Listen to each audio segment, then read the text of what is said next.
الحمد لله رب العالمين. ما نقول إلا ما يرضي ربنا، إنا لله وإنا إليه راجعون. نثني على الله الثناء الحسن. رضينا يا ربي بما رضيته لنا. نشهدك يا ربنا أننا رضينا بما رضيته لنا.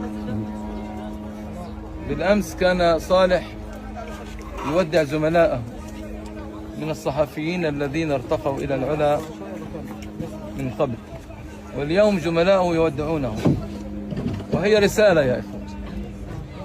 صالح عاش لرسالة كان مؤمن بها، هي حب الله ورسوله، حب هذا الدين وحب هذا البلد.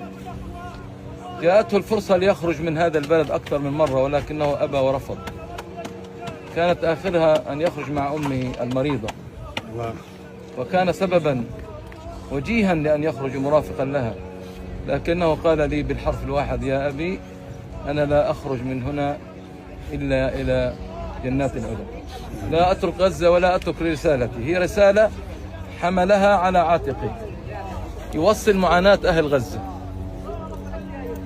وكان نعم الرجل الذي وصل هذه الرسالة. ليس هذه شهادتي، إنما شهادة كل من كان رفيقا لصالح ومتابعا لصالح.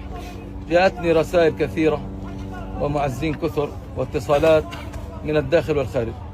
في هذا الموقف وفي هذا الموضع أتوجه بجزيل الشكر وبالشكر الجزيل لكل من شاركنا هذا العزاء، صالة عن نفسي ونيابة عن أهلي وإخوتي وأحبابي عائلة الجعفراوي، لكل زملائي الصحفيين وأحبابي وإخواننا وجيراننا من شاركونا وأصدقائي.